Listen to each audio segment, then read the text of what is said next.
Linda Napolitano era una ama de casa común y corriente que vivía en Manhattan con su esposo y sus 2 hijos. Pero todo cambió el 30 de noviembre de 1989, cuando, según ella, 3 criaturas bípedas grises la secuestraron de su apartamento en un piso 12. Napolitano contó que quedó paralizada y que un rayo de luz azul la elevó a una nave espacial, donde los extraterrestres realizaron experimentos con ella antes de devolverla a su dormitorio.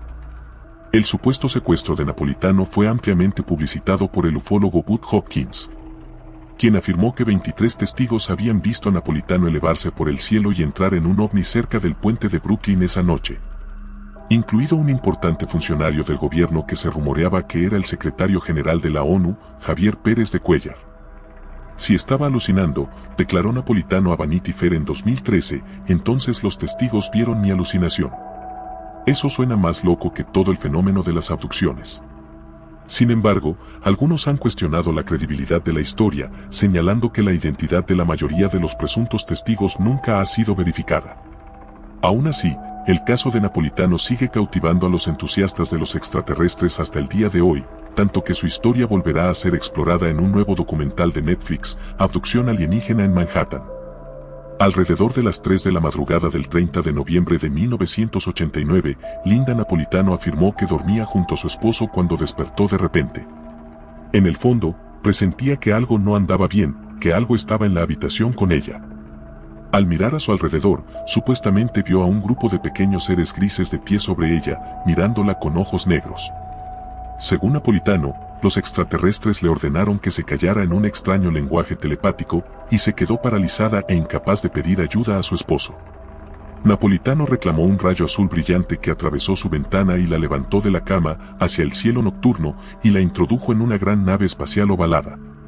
Una vez dentro, las criaturas la llevaron a una sala de reconocimiento, donde la colocaron sobre una mesa y le introdujeron un extraño dispositivo metálico en la nariz.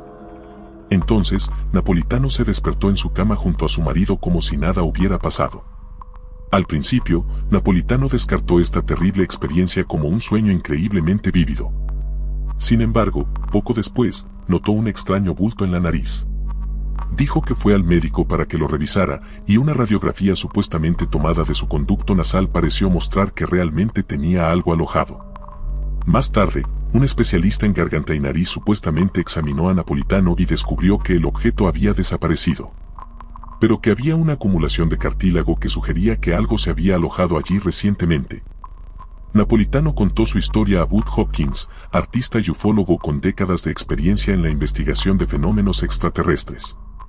En 1996, Hopkins publicó un libro sobre la historia de Napolitano titulado Witnessed. Y pronto, Linda Napolitano acaparó titulares. El caso de Linda Napolitano parecía sacado de la ciencia ficción. Sin embargo, se diferenciaba de otras historias conocidas de abducciones extraterrestres en que, según Bud Hopkins, casi 2 docenas de personas habían presenciado el suceso. Hopkins incluyó sus relatos en su libro, aunque utilizó seudónimos para la mayoría de los implicados, incluida la propia Napolitano, a quien llamó Linda Cortile. Según Hopkins, Napolitano lo contactó poco después de su presunto secuestro. Sin embargo, su investigación comenzó realmente en 1991, cuando afirmó haber recibido una misteriosa carta de un par de guardias de seguridad. En su carta, los hombres afirmaron que la noche del 30 de noviembre de 1989, estaban estacionados bajo FDR Drive cuando vieron 3 figuras extraterrestres y una mujer en camisón blanco flotando desde la ventana de un apartamento hacia un ovni. Los guardias de seguridad, que se hacían llamar Richard y Dan, dijeron que no podían soportarlo por no haber ayudado a la mujer, según el Daily Mail. Posteriormente, los guardias afirmaron que su cliente, un destacado líder mundial que se encontraba de visita en Nueva York en ese momento, también había presenciado el suceso. Algunos investigadores de ovnis han sugerido posteriormente que este político podría haber sido Javier Pérez de Cuéllar, secretario general de la ONU. Tras contactar con Hopkins y enterarse de que la mujer que habían visto estaba viva, Richard y Dan supuestamente visitaron a Napolitano en su apartamento de Manhattan. Al parecer, los hombres se emocionaron al verla y hablaron como si se conocieran de años. Sin embargo, la historia pronto tomó un giro oscuro. Los problemas de Linda Napolitano no terminaron después de que los extraterrestres supuestamente la devolvieron a su habitación. Según Bud Hopkins, Dan comenzó a acosar a Napolitano poco después de conocerla, vigilando su apartamento todos los días. Luego, en abril de 1991, los guardias de seguridad supuestamente secuestraron a Napolitano, la obligaron a subir a su coche y la interrogaron durante horas sobre su supuesto secuestro, intentando ver si sabía más sobre los extraterrestres de lo que dejaba entrever. Incluso la obligaron a quitarse los zapatos y mostrarles los dedos de los pies para demostrar que ella no era un extraterrestre. Durante este tiempo, Napolitano también afirmó que la seguían hombres con trajes negros, lo que le hizo temer por su vida. Mientras tanto, más personas se comunicaban con Hopkins con sus relatos del supuesto secuestro, y sus historias parecían coincidir con las de Napolitano. Para algunos entusiastas de los extraterrestres, la gran cantidad de testigos demuestra que algo realmente ocurrió esa noche. Sin embargo, los críticos han señalado que la mayoría de estos testigos se negaron a conceder entrevistas o a identificarse. El propio Hopkins admitió no haber conocido nunca a Dan ni a Richard. Dada la falta de pruebas concretas, incluso algunos de los más devotos creyentes en los ovnis creen que la historia de Linda Napolitano es un engaño. A lo largo de los años, Linda Napolitano se ha mantenido fiel a su historia, incluso cuando la gente la tildaba de loca. Te diré, dijo, ojalá fuera psicótica, al menos hay tratamiento para eso. Era una noche de septiembre de 1961 en New Hampshire, y el cielo estaba despejado, salpicado de estrellas que parecían más cercanas de lo habitual. La carretera que Betty y Bernie recorrían era solitaria, bordeada de árboles que se inclinaban con el viento nocturno, como si intentaran susurrarles advertencias que ellos no comprendían. El aire estaba frío, pero con un aroma extraño, metálico, que ninguno de los dos podía identificar. Cada respiración parecía resonar más fuerte de lo normal, y los grillos habían dejado de cantar, como si la naturaleza misma contuviera la respiración. Todo comenzó con una luz que apareció en el cielo, mucho más brillante que cualquier estrella, y que se movía de manera errática, acelerando, frenando, cambiando de dirección sin lógica. Betty fue la primera en notarla, y Bernie no tardó en girar la cabeza, sorprendido. «Mira eso, ¿qué es?», murmuró, con una mezcla de asombro y creciente inquietud. La luz descendió lentamente, hasta situarse directamente sobre su auto. No era un avión ni un helicóptero, y tampoco un globo meteorológico. Emitía un zumbido bajo, que vibraba en los huesos, resonando en sus pechos, como si el sonido buscara algo dentro de ellos. De repente, el vehículo comenzó a temblar, un temblor que no provenía del motor. La luz azulada se expandió, envolviendo el auto, y Bernie sintió como si su corazón se detuviera, mientras sus sentidos se inundaban de un frío imposible. La noche desapareció, el mundo exterior parecía desvanecerse en un vacío silencioso. Cuando la luz se retiró un instante, vieron ante ellos un objeto enorme, suspendido a solo unos metros del suelo. Era una nave, o algo que desafiaba toda descripción, metálica, pero con superficies que parecían fluir como agua, y luces que cambiaban de color de manera hipnótica. Antes de que pudieran reaccionar, un haz de luz los levantó del suelo. Betty gritó, un sonido agudo y desesperado que resonó en el vacío, mientras sus cuerpos flotaban como plumas arrancadas de la realidad. No había gravedad, solo una sensación de vacío absoluto.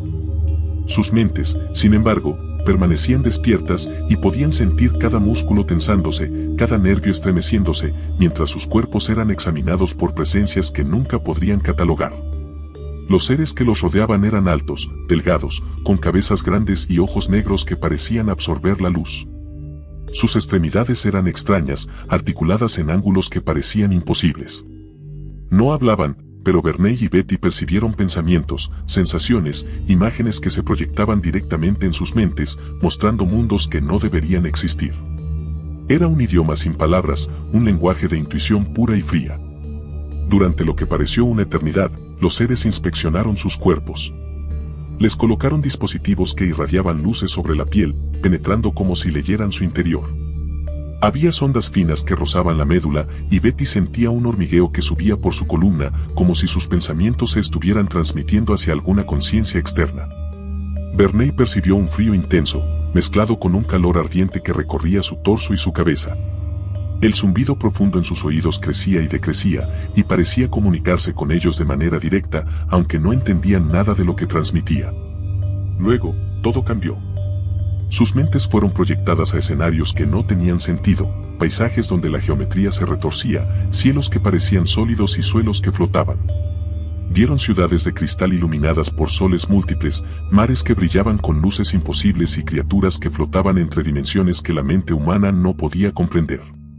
Cada escena les dejaba una sensación de vértigo y la percepción del tiempo desaparecía.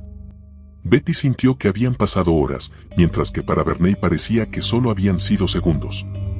Cuando finalmente fueron devueltos a su auto, sobre la carretera de New Hampshire, la luz se disipó y el mundo volvió a su lugar, pero algo había cambiado para siempre. Sus relojes marcaban un tiempo que no habían vivido, y cada sombra, cada luz distante, parecía observarlos. Nunca volvieron a ser los mismos. Cada estrella en el cielo se convirtió en un recordatorio de que lo que habían experimentado no pertenecía a este mundo, que sus mentes habían sido tocadas por algo que no tenía compasión ni límites.